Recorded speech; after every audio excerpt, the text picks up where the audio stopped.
नमस्कार, म विमल पुरी। कार्यक्रम फ्रन्टलाइनको यो नयाँ श्रृङ्खलामा यहाँलाई हार्दिक स्वागत छ। दर्शकबिन, पछिल्लो समय नेपालको बदलिदो राजनीतिक घटनाक्रमहरू कसरी अगाडि बढ्दन् त्यो भन्न नसकिने अवस्थामा पुगेका छौँ। प्रधानमन्त्री केपी शर्मा ओलीले बिहिबार मन्त्री परिषद विस्तार गर्नुभएको छ। शीतल निवासमा 7 जना मन्त्री, 1 जना राज्य मन्त्रीले पद तथा गोपनीयताको शपथ लिएका छन्। यसअघिको मन्त्री परिषद विस्तारबारे सर्वोच्च अदालतमा मुद्दा विचाराधीन अवस्थामा रहे पनि प्रधानमन्त्रीले फेरि 7 जना मन्त्री र 1 जना राज्य मन्त्री थप गर्नुभएको हो। गृहमन्त्रीमा खगराज अधिकारी नियुक्ति हुनुभएको छ।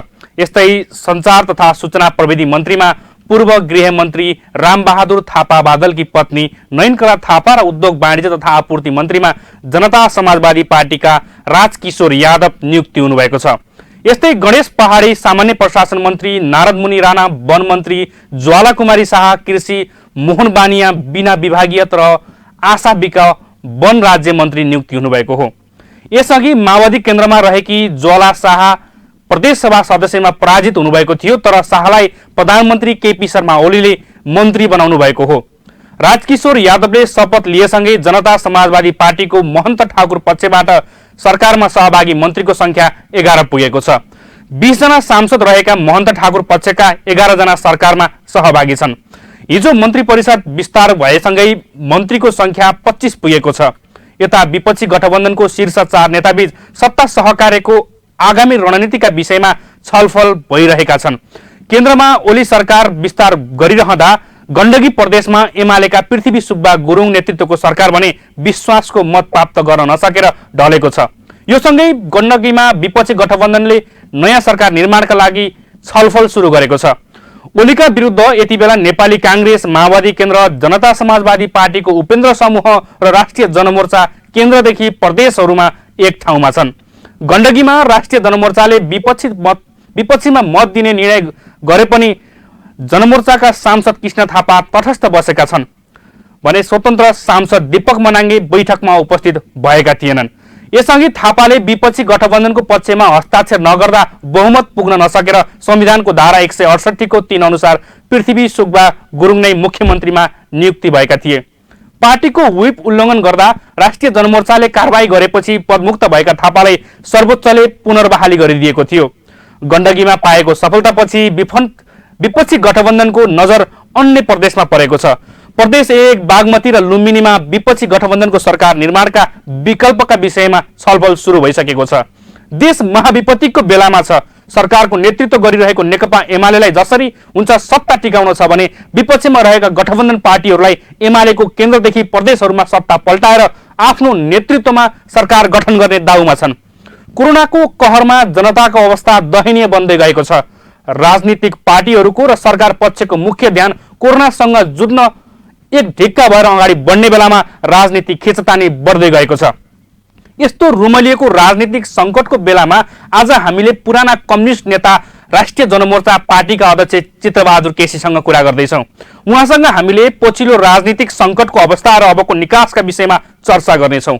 आउनुहोस् स्वागत गरौँ आजका फ्रन्टलाइन डिबेटका अतिथि राष्ट्रिय जनमोर्चाका अध्यक्ष चित्रबहादुर केसीज्यूलाई। अध्यक्षज्यू स्वागत छ कार्यक्रममा। धन्यवाद। आराम हुनुहुन्छ? स्वास्थ्य स्थिति ठिक छ? ठिकै छ। तपाईको प्रसङ्ग म गण्डकी प्रदेशबाट सुरु गर्न चाहन्छु। जसरी कृष्ण थापालाई चाहिँ तपाईहरूले पार्टीको व्हिप उल्लङ्घन गरेको हो भनेर चाहिँ कारबाही गर्नुभयो र पछि अदालतले चाहिँ पद थमौती गरेर सांसद पद जोगाइदिएको छ। तपाईले चाहिँ त्यस विषयलाई अदालतले एउटा सेटिङमा चलेको छ भनेर आरोप पनि लगाउनु भएको छ। यो विषय खासमा के हो, वास्तविकता के हो? संसदीय प्रणालीमा आफ्ना सांसदहरूले पार्टीको अनुशासन, पार्टीको निर्देशन उल्लङ्घन गरेपछि त्यस्तो सदस्यलाई चाहिँ अनुशासनको कारबाही गर्ने संसारभरिकै चलन हो, नेपालको मात्रै होइन। त्यसो भएको हुनाले राष्ट्रिय जनमोर्चाले पुष 5 गते 77 साल पुष 5 गतेसम्म नेकपालाई समर्थनै दिएको थियो।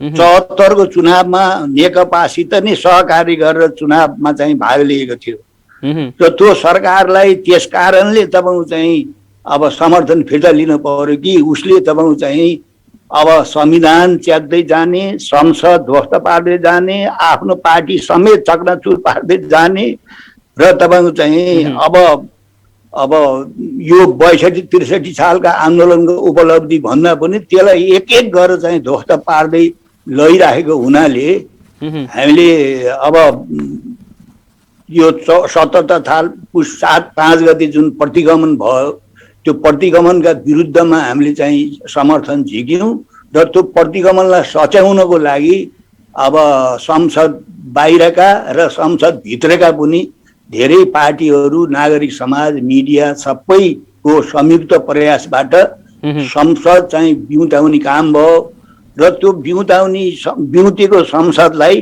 फेरि पनि तपाईँको चाहिँ नेकपा एमालेका नेता अब ओलीजीले फेरि पनि चाहिँ संसद चाहिँ विघटन गर्नुभएको छ र ओलीजीको केन्द्रीय तपाईँको चाहिँ प्रतिगमनका चाहिँ पक्षमा त्यो प्रतिगमनलाई तपाईँ आड अडा दिने, त्यसलाई मलजल गर्ने, सहयोग गर्ने तपाईँको चाहिँ प्रदेशका कतिपय चाहिँ प्रदेश सरकारहरूको पनि त्यो सारथीको रूपमा काम गरे हुनाले हामीले केन्द्रमा प्रतिगमन भइसकेपछि र केन्द्रको प्रतिगमनका सारथीहरूलाई मतियारहरूको पनि सरकारलाई तपाईँ चाहिँ समर्थन फिर्ता लिनुपर्छ भनेर हाम्रो पार्टीले त्यो निर्णय गर्यो र त्यो निर्णयलाई यो छिनोफानो वैशाख 14-15 नै हुनु थियो। अब हाम्रो चाहिँ राष्ट्रिय जनमोर्चाबाट अब सांसद हुनुभएको कृष्ण थापाजीले पार्टीको बैठकमा बस्दा पार्टीका साथीहरूसँग कुरा गर्दाखेरि मैले पार्टीको निर्णय मान्छु भन्ने, जब पार्टीको निर्णय साँच्चै कार्यान्वयन गर्नुपर्ने हुन्छ अनि उहाँले तपाईँको चाहिँ नि आले टाले कुरा गरेर चाहिँ जुनसुकै मूल्यमा तपाईँको चाहिँ अब प्रदेशको तपाईँको चाहिँ सरकारलाई नछोड्ने, उसलाई समर्थन चाहिँ न पार्टीको निर्णय नमानेपछि अब हामीले चाहिँ एउटा दलले आफ्नो सांसदले तपाईँको चाहिँ नि पार्टीको हुइप नमान्दाखेरि जे गर्न पर्ने प्रचलन छ त्यो हामीले गरे हो र त्यसलाई तपाईँको चाहिँ नि कारबाही गरेको 24 घण्टा भित्रै सर्वोच्चमा चाहिँ उहाँ पुग्नुभयो र सर्वोच्चले अब दलले गरेको कारबाही तपाईँको चाहिँ उहाँले सर्वोच्चले फुक्का गरेको छ। त्यस कारणले अब यो वैशाख 14-15 नै यो छिनोफानो हुन्थ्यो, त्यो छिनोफानो हुन नदिएकै तपाईँको चाहिँ कृष्ण थापाजीको अब गतिविधिले हो। एकातिर पार्टीको निर्णय मान्छु भन्ने, पार्टीको निर्णय चाहिँ कार्यान्वयन नगर्ने। त्यसो भएर हिजो जे जति कारबाही भयो, हिजो पनि चाहिँ पार्टीले फेरि उहाँलाई सर्वोच्चबाट चाहिँ पार्टीले त अब पहिले 3 वर्ष पहिले नै सांसद बनाएको थियो, उहाँले पार्टीको निर्देशन निर्णयलाई नमानेपछि पार्टीले कारबाही गरेको थियो, सर्वोच्चले उहाँलाई चाहिँ सांसद बनाइदिएको थियो।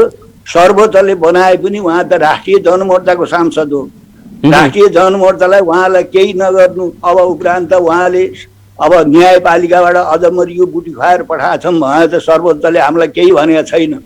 त्यसो भएर अब जबसम्म उहाँ राष्ट्रिय जनमोर्चाको नामबाट सांसद हुनुहुन्छ 4 नम्बरमा, हामीले अहिलेको बैठकले हिजो पनि एउटा बैठक बसेको थियो, अहिले आज बिहान बसेको बैठकले उहाँलाई चाहिँ सांसदबाट र साधारण पार्टी सदस्यबाट तपाईँ चाहिँ निष्कासन गरेको छ।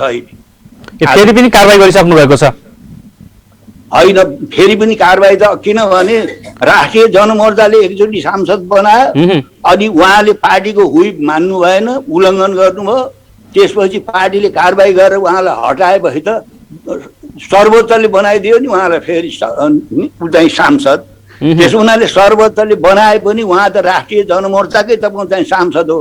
त्यस कारणले फेरि पनि उहाँलाई चाहिँ पार्टीको चाहिँ निर्णय, पार्टीको निर्देशन कार्यान्वयन गर्नलाई हामीले चाहिँ उहाँलाई निर्देशन दियौँ र संसदीय व्यवस्थामा के हुन्छ भने दलको निर्देशनलाई अब उल्लङ्घन गर्ने, तटस्थ बस्ने, अब जुन कुरा हुन्छ त्यसले चाहिँ दलको चाहिँ निर्देशनलाई उल्लङ्घन गरेको, नमानेको, नटेरेको अर्थ लाग्छ, हुन्छ त्यो पद्धति छ।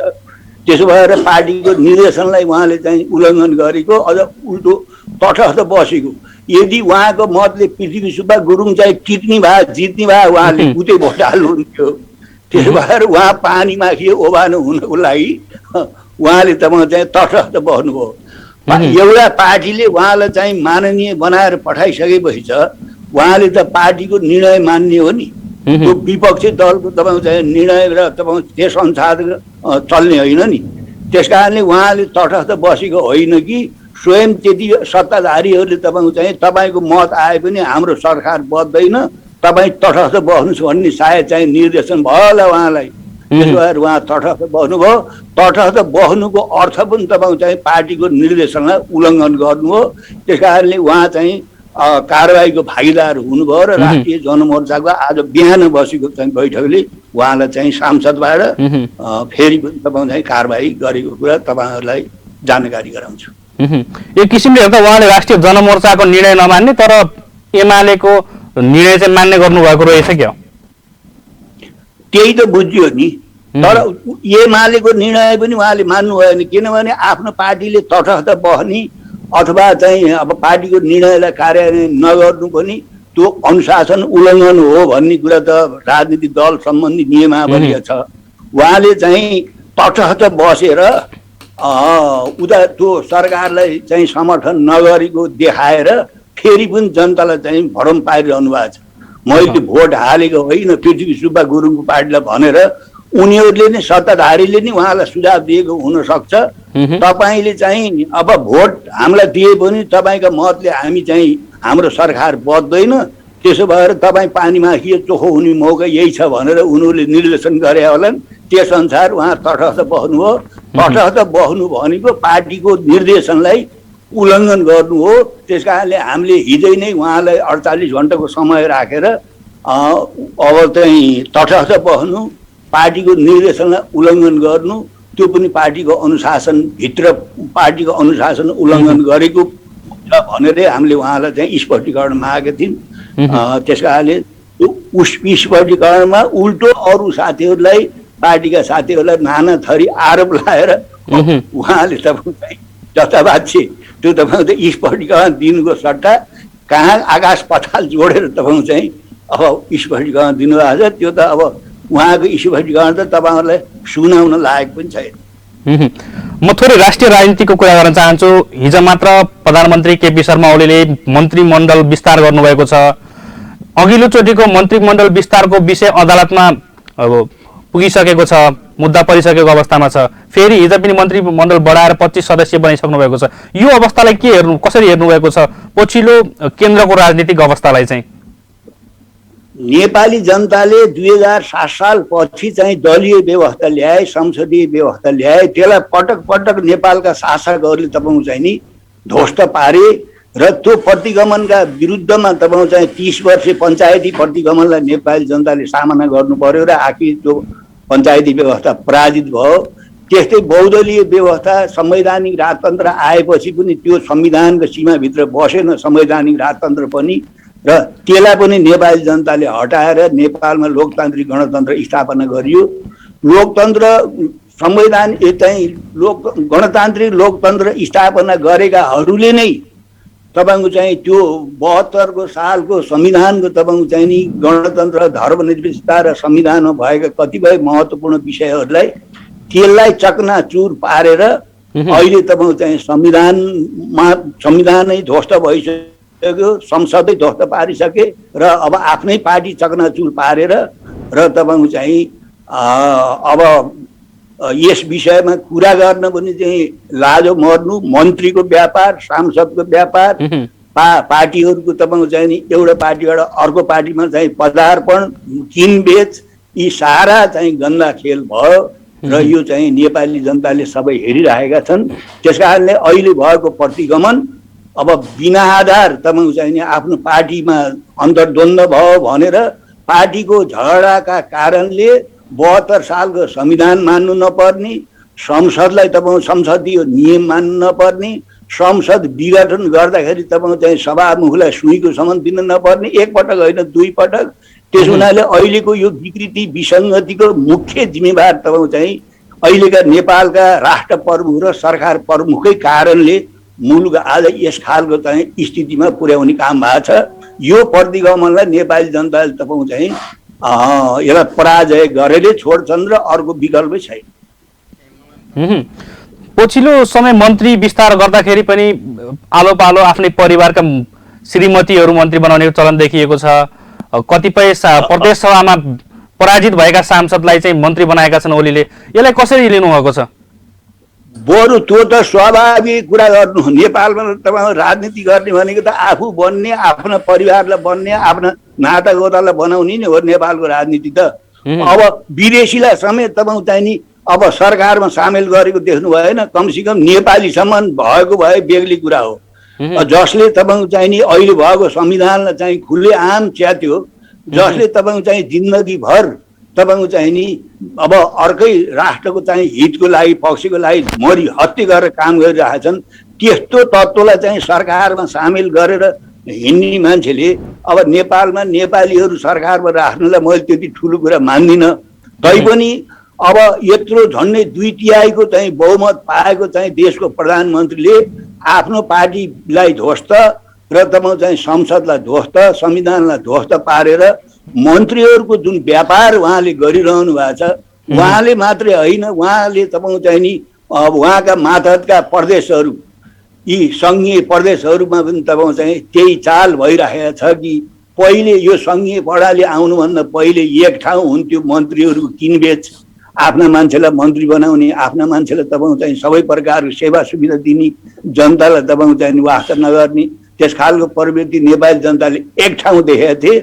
अहिले त तपाईँ चाहिँ 8 ठाउँमा 7 ठाउँमा यो देखिरहेका छन् र मन्त्रीको त ठुलो चाहिँ व्यापार भइरहेको छ र राजनीतिक पार्टीहरूले तपाईँ चाहिँ यही बेला तपाईँ चाहिँ नि असक्षम तपाईँ चाहिँ राष्ट्र प्रमुख, सरकार प्रमुखको नालायकीपनबाट फाइदा उठाएर यही हो मन्त्री बन्ने बेला, यही हो पार्टी चाहिँ फेर्ने बेला, यही हो चाहिँ राष्ट्रलाई विश्वासघात गर्ने, धोका दिने भन्ने त्यस खालका अवसरवादीहरू नेपाली जनताले देखिरहेका छन्। तर उनीहरूको चाहिँ यो गतिविधि यो अस्थायी हो र तपाईँ चाहिँ ढिलो चाँडो जनताबाट उनीहरू चाहिँ दण्डित हुन्छन् भन्ने कुरा म विश्वस्त छु। लामो समय कम्युनिस्ट आन्दोलनमा समय व्यतीत गरेका प्रधानमन्त्री केपी शर्मा ओली उनकै चाहनामा चाहिँ पार्टी एकता गरेर चुनावमा गएर ठुलो दलको रूपमा चाहिँ स्थापित भइसकेको थियो र पछि उनकै विवादले पार्टी फुटिसकेको अवस्था छ। यसको अवस्था किन आयो? खासमा कसको कारणले आयो? किन यस्तो अवस्था आउँछ कम्युनिस्टहरू पार्टीहरूमा? पहिलो कुरा त तपाईँहरूलाई नेपाली जनतालाई के भरम छ भने जो कम्युनिस्टै होइन, जसको कम्युनिस्ट चरित्रै छैन, जसले तपाईँ चाहिँ लेनिनवादी सिद्धान्तको आधारमा सङ्गठनै गरेको छैन, त्यो पार्टी एकता तत्कालीन एमाले र माओवादीको पार्टी एकता भनेको त प्रचण्ड र ओलीको एकता न हो, उनीहरूको पदको बाँडफाँड न हो। अरू जुन 7-8 लाख तपाईँ चाहिँ पार्टी सदस्य नेता भनेको थिइन्, उनी त तपाईँ चाहिँ 3-4 वर्षसम्म त फाजिलमा परेका कर्मचारी जस्तो भएर बसेका थिए। त्यसो हुनाले त्यो एउटाले अर्कालाई तपाईँ चाहिँ कसरी चाहिँ अब छक्याउने, उपयोग गर्ने र तपाईँ चाहिँ अब पार्टी प्रमुख हुने, सरकार प्रमुख हुने तपाईँ चाहिँ जुन दाउपेच थियो, त्यो दाउपेच तपाईँ चाहिँ आखिरी भताविङ्ग भयो। कम्युनिस्ट पार्टीले त यस्तो गर्दै गर्दैन नि। कम्युनिस्ट पार्टीले पदको लागि, कुर्सीको लागि देशको राष्ट्रियता, सार्वभौमता र अखण्डताको बिक्री गर्ने, अनि मन्त्रीको चाहिँ व्यापार गर्ने, सांसदहरूको व्यापार गर्ने, देशको ढुकुरी तपाईँ चाहिँ रित्याएर मरिरहेका जनताको चाहिँ औषधि उपचार गर्ने भन्दा पनि पार्टी फोड्नैको लागि संसद स्थगन गरेर तपाईँ चाहिँ अध्यादेशबाट ऐन कानुन ल्याउने, विदेशीहरूलाई चाहिँ ठुलो पैमानामा नेपालको नागरिक बनाउनको लागि अब नजिक अब आइरहेको संसदलाई विघटन गरेर अध्यादेशबाट जो चाहिँ अध्यादेशबाट जुन नागरिकता विधेयक ल्याइयो, यसबाट अहिलेको तपाईँ चाहिँ मुलुकको यो स्थितिमा तपाईँ चाहिँ राष्ट्र प्रमुख र सरकार प्रमुख उहाँहरू जिम्मेवार हुनुहुन्छ। यस खालको तपाईँ चाहिँ गैर जिम्मेवार, यस खालको नेपाली भूमिमाथि जुन गतिविधि भइरहेको छ, यसबाट तपाईँ चाहिँ बाह्य शक्तिहरू राम्रैसँग चाहिँ खेलेर यिनीहरूलाई चाहिँ खेलाइरहेका छन्। यदि उहाँहरू कम्युनिस्ट हुनुहुन्थ्यो भने त कम्युनिस्ट पार्टीको सिद्धान्त हुन्छ, नीति हुन्छ, प्रक्रिया हुन्छ, पार्टीभित्र अन्तर्विरोध हुन्छ, त्यसलाई पनि समाधान गर्ने तरिकाहरू हुन्छ, पद्धति छ।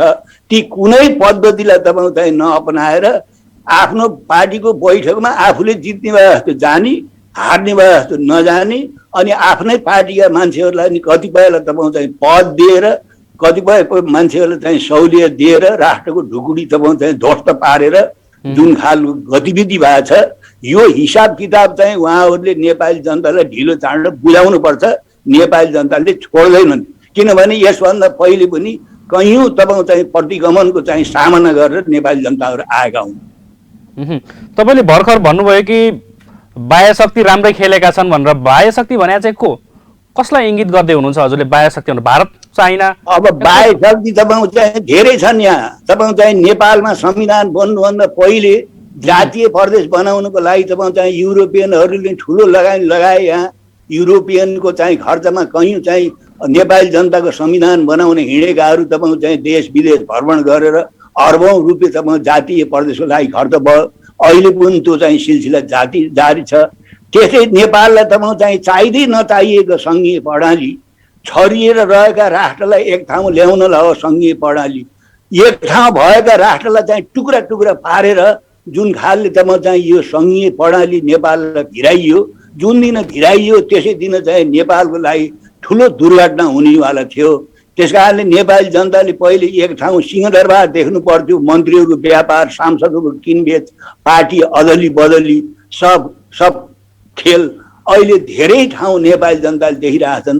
त्यस कारणले 7 साल पछिको नेपालको तपाईँ चाहिँ राजनीति तपाईँले इतिहास हेर्नुभयो भने प्रत्येक चाहिँ नेपालको चाहिँ यस खालको अन्तर्विरोधमा खास गरेर छिमेकले खेलिरहेछ, खेल्छ।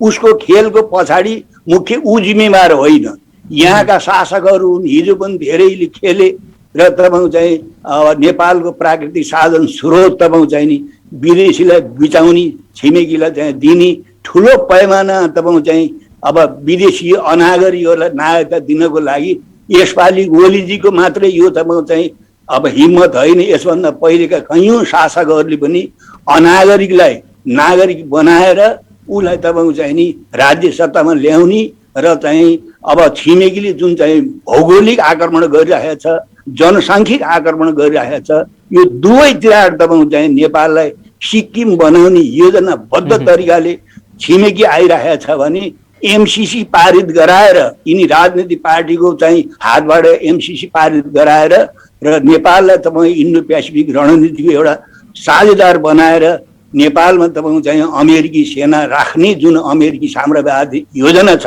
ती दुईटै अमेरिका र तपाईँ चाहिँ भारतको योजना जातीय प्रदेश बनाएर यहाँ जातिको बिचमा लडाइँ गराएर यसलाई रुवान्डा बनाउने पश्चिमाहरूको जो योजना छ, यी सबै बाहिरका षड्यन्त्र र सत्ता र शक्तिको लालसाको लागि यी बाह्य शक्तिहरूको खेलाउन चाहिँ यहाँका शासकहरू, राजनीतिक पार्टीहरू आज भएका होइनन्। नेपाली जनताले 70-75 वर्षदेखि देख्दै भोग्दै आएको हो। त्यस कारणले हामीले भनेको कुरा के हो भने अहिले पनि मुलुक अर्ध औपनिवेशिक अवस्थामा छ, अर्ध सामन्ती अवस्थामा छ। अहिले पनि तपाईँ चाहिँ 62-63 सालमा 65 सालमा प्राप्त गरेको गणतन्त्र भत्काउने, नेपाललाई हिन्दू राज्य बनाउने र हिन्दू राज्य बनाएर तपाईँ चाहिँ यहाँ राजनीतिको तपाईँ चाहिँ धर्मको नाममा राजनीति गर्न लागिरहेका छन्। त्यसो भएको हुनाले अब यसको लागि तपाईँ चाहिँ नि आफूलाई कम्युनिस्ट भन्न रुचाउने, मन पार्ने जो कम्युनिस्टै होइनन् उनीहरूले तपाईँ चाहिँ यो देशी विदेशी नेपाल विरोधी प्रतिक्रियावादीहरूको चाहिँ खेलाउन भएको छन्। यस खालका प्रवृत्तिका विरुद्धमा नेपाली जनता अहिलेसम्म लड्दै आएका छन् र आउँदा दिनहरूमा नि यस्तो अराष्ट्रिय प्रवृत्ति, जनविरोधी प्रवृत्ति, असंवैधानिक प्रवृत्तिको विरुद्धमा नेपाली जनता चाहिँ सङ्गठित गर्छन् र नेपाली जनताको विजय हुन्छ। यसरी चाहिँ राजनीतिलाई चाहिँ हतियार बनाएर पदको चाहिँ सुरक्षा गर्ने, गुटको सुरक्षा गर्ने र तपाईँ चाहिँ राष्ट्रको अस्तित्वमै प्रश्न चिन्ह खडा गर्नेहरूलाई नेपाली जनताले ढिलो चाँडो हिसाब किताब लिन्छन्, गर्छन् भन्ने कुरा मलाई चाहिँ पूर्ण विश्वास छ। यो अस्थायी कुरा हो। पछिल्लो समय तपाईँले पनि भन्दै आउनुभएको छ कि सङ्घीयता बाहिरबाट थुपारिएको नेपालको होइन, यो आफ्नो आयातित गरिएको सङ्घीयता हो, विदेशीले थुपारिदिएको सङ्घीयता भन्नुभयो। यो सँगसँगै विदेशीहरूले नै राजा फालिदिए, अब चाहिँ फेरि राजा ल्याउँदैछन् भनेर चर्चा गर्छन्। यो चाहिँ खास वास्तविक कुरा के हो, कसरी बुझ्नु भएको छ? अब सङ्घीयता त विदेशीले नै ल्याएको हो, त्यति देशभित्रकालाई तपाईँ चाहिँ नि अब नेपालमा त कैयौँ मान्छेहरू तपाईँ चाहिँ नि पैसाको लागि, सम्पत्तिको लागि तपाईँ चाहिँ जे गर्न पनि तयार हुन्छन्। यहाँ चाहिँ नेपालीहरूको चाहिँ कमजोरीबाट फाइदा उठाएर अब जुन सङ्घीयता यहाँ ल्याइयो, अब त्यो सङ्घीयता पनि तपाईँको चाहिँ नि नेपाली जनताको मागै थिएन र तपाईँको चाहिँ नि तराईलाई अलग गरेर तपाईँको चाहिँ नेपाललाई कालान्तरमा सिक्किम बनाउने हिसाबका साथ आएको थियो। त्यो 8वटा जिल्ला त टुक्र्याइसके तराईलाई तपाईँको चाहिँ हिमाल र पहाडबाट। त्यसो हुनाले राष्ट्रिय जनमोर्चाले समयमै यो सङ्घीयता नेपालको लागि तपाईँको चाहिँ नि वरदान हुन्न, यो शराब हुन्छ, यसले देश ध्वस्त पार्छ, देश खतम पार्छ भनेर जुन त्यति बेला भन्दै आएको थियौँ, हामीले जनतालाई बुझाउन सकेनौँ। तिनै सङ्घीयताको भारी बोकेर हिँड्ने तत्त्वहरूका पछाडि जनता सामेल हुनुभयो र जनताले उहाँहरूलाई नै सत्तामा पठाउनु भयो र अहिले सङ्घीयताले गाई जात्रा देखाइरहेको छ। एकातिर कोरोनाका बिरामीहरूलाई तपाईँको चाहिँ औषधि दिने चाहिँ औषधि गर्न सक्दैन, सरकारले भिख माग्दै हिँडिरहेछ। अर्कोतिर तपाईँको चाहिँ पटक पटक चाहिँ चुनावमा सब देशलाई लैजानको लागि अरबौँ खर्च गर्न ऊ चाहिँ हिँडिरहेछ। त्यस कारणले सङ्घीयता खारेज नगरेपछि त देशलाई चाहिँ सङ्घीयताले खारेज गर्छ। यसले करिब चाहिँ पृथकतावादीहरू लगातार लागिरहेका छन् कि तपाईँको चाहिँ नेपाललाई टुक्रा टुक्रा पारेर तपाईँको चाहिँ नि भारतीय सङ्घमा मिसाउने र सिक्किम बनाउने योजनामा चाहिँ मुलुक गइरहेको छ र त्यो तत्त्व लागिरहेका छन्। त्यो तत्त्वलाई प्रधानमन्त्रीजीले असाध्य प्रश्रय दिइरहनु भएको छ, असाध्य चाहिँ मलझल गर्नुभएको छ। एउटा कुरा। अरू कुरा तपाईँको चाहिँ नि नेपाल अर्ध औपनिवेशी अर्ध सामन्ती देश भनेको के? अर्ध औपनिवेशी भनेको तपाईँको चाहिँ नि अब यहाँका नेपालका धेरै पार्टीले मान्दैन। तपाईँले के गर्नुहुन्छ? 7 साल पछिको त्यसभन्दा पहिलेको राणाहरूको इतिहास हेर्नु त, कोत पर्व कसरी भयो? ब्रिटिस साम्राज्यवादको योजना अनुसार चाहिँ देशभक्त चाहिँ भाइ भारदारलाई चाहिँ टुक्रा टुक्रा पार्ने काम कोत पर्वमा भयो कि भएन? त्यसपछि आए जङ्गबहादुर सत्तामा।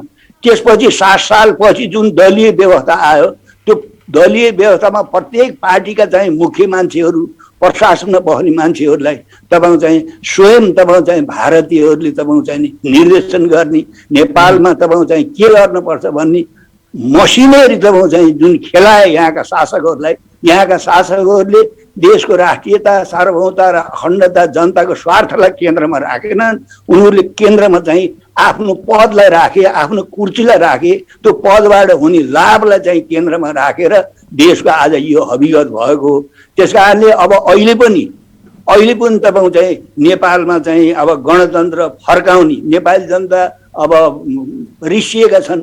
किनभने सुशासन छैन, रोजगारी छैन, देशको राष्ट्रियता, सार्वभौमता र अखण्डताको सौदाबाजी गरेर सत्तामा बसिरहेका छन्। यति ठुलो सङ्ख्यामा तपाईँको चाहिँ मन्त्रीहरू छन्, सांसदहरू छन्। त्यसो हुनाले अब यो सङ्घीय व्यवस्था चाहिँ नेपाललाई हुँदै नहुँदो रहेछ भन्ने धेरै सर्वसाधारण जनता पनि स्पष्ट छन्। सङ्घीयता बोकेर ल्याउनेहरूलाई नि यो भालु कञ्चट भएको छ, कहाँ बिसाउनु भन्ने भएको छ। तर जसले बोकाएको उसले फाल्नुपर्छ, हटाउनुपर्छ, नभने उनीहरू सक्दैन। त्यस कारणले अहिले पनि यो जनताको जुन वितृष्णा छ गणतन्त्रप्रति, गणतन्त्रको आफ्नै दोष होइन, धर्मनिरपेक्षता आफ्नै दोष होइन। त्यस कारणले जनताको यो आक्रोश, यो घुस, यो भ्रष्टाचार, यो यस खालको चाहिँ गैर जिम्मेवार तपाईँको चाहिँ जुन शासन प्रणाली छ, यसका विरुद्धमा जुन जनतामा आक्रोश छ, त्यसबाट फाइदा उठाएर देशी विदेशी तत्त्वहरूले फेरि पनि तपाईँको चाहिँ नि अब राजा ल्याउने कुरा चाहिँ गरिरहेका छन्। राजतन्त्र पनि त हामीले तपाईँको चाहिँ निरङ्कुश राजतन्त्र बेहोर्या हो। तपाईँ हामीले संवैधानिक राजतन्त्र बेहोर्या हो।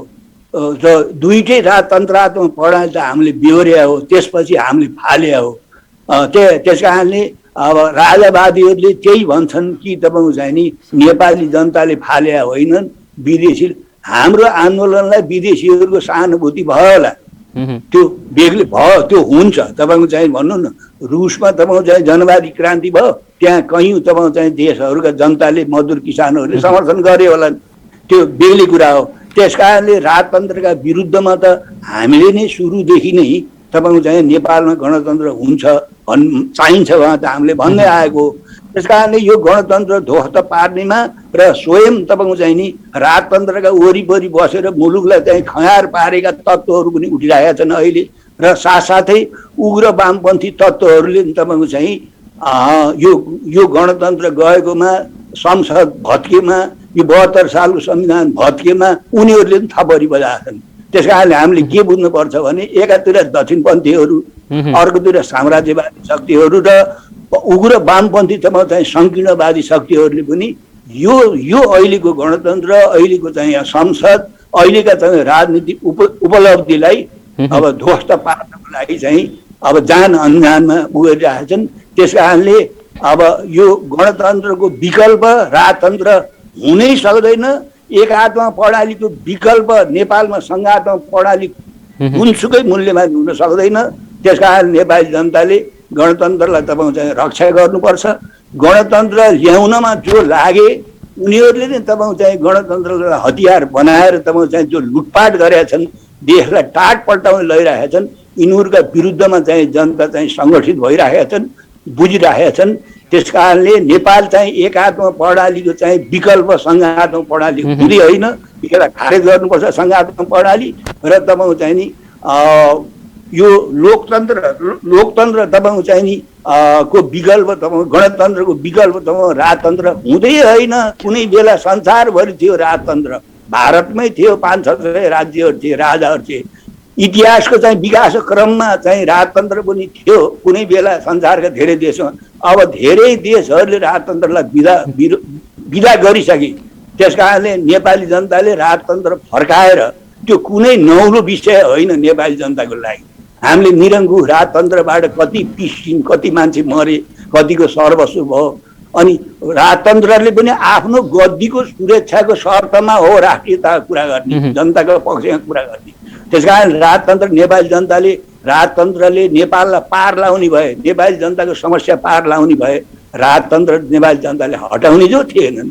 त्यसकारण त्यो हटाउँदाखेरि राजतन्त्रबाट केही आफ्नो स्वार्थमा धक्का लागेका चाहिँ बाह्य तत्त्वहरूले थपरी मार्नु बेग्ली कुरा हो। तर नेपाली जनताको आन्दोलनबाट यी तपाईँहरूकै बुटोलमा 1.5 लाख जनताका सभामा त तपाईँ हामी त थियौँ त, तपाईँ चाहिँ गणतन्त्र आउनुपर्छ भन्ने कुरा। लाख मान्छे चाहिँ काठमाडौँमा गणतन्त्रको पक्षमा निक्लेको, ती सबै कसैको इसारा निक्लिएको होइन नि। राजतन्त्र त हाम्रो बाबुबाजेले तपाईँ चाहिँ लामो समय चाहिँ बेहोरे त राजनीतिक पार्टीहरूमाथि लाउने प्रतिबन्ध, अनि तपाईँ चाहिँ र तपाईँ चाहिँ नि हुकुमी शासन त हामीले बेहोरेकै हो। त्यस कारणले गणतन्त्रको विकल्प राजतन्त्र हुँदै होइन। र तपाईँ चाहिँ अहिले यो संसदीय व्यवस्थाको विकल्प अहिले भर्खरै तपाईँ चाहिँ नि हामीले अब वैज्ञानिक समाजवाद पनि ल्याउन सकिँदैन। अहिले राष्ट्रिय अन्तर्राष्ट्रिय परिस्थिति छैन। त्यस कारणले अहिलेको तत्काल हामीले सुरक्षा गर्नुपर्ने गणतन्त्रलाई हो, धर्मनिरपेक्षतालाई हो, र अहिले संसदीय व्यवस्थालाई हो, र चाहिँ 72मा आएको संविधानलाई बचाउनु नै पर्छ। यदि यो बचेन र यसलाई खारेज भयो भने देशको अस्तित्व पनि त नरहने चाहिँ खतरा छ। किनभने यो देशभित्रको यो नालायक शासकहरूको चाहिँ क्रियाकलापले बाह्य शक्तिहरू रमाइरहेका छन्। उनका एजेन्डा जसले लागू गर्छ तिनीहरूलाई ल्याउनको लागि उनीहरूको पनि खेती सुरु भएछ। यो बाह्य शक्तिको चलखेल प्रधान उनीहरूको होइन, मुख्य कुरा हाम्रो कमजोरीबाट उनीहरूले फाइदा उठाउने। हस् अध्यक्षज्यू, समयको लागि धेरै धेरै धन्यवाद। धन्यवाद। समसामयिक विषयमा पार्टीको विचार राख्ने अवसर दिनुभयो, यहाँहरूलाई धेरै धेरै धन्यवाद। हस् धन्यवाद। दर्शकबिन, हामीसँग राष्ट्रिय जनमोर्चाका अध्यक्ष चित्रबहादुर केसी हुनुहुन्थ्यो। उहाँसँग पछिल्लो राजनीतिक अवस्थाको बारेमा कुराकानी गर्यौँ। यहीसँगै आजको कार्यक्रम यति नै। अर्को नयाँ एपिसोडमा पुनः भेट हुनेछौँ। हेर्दै गर्नुहोस् राज्य टेलिभिजन।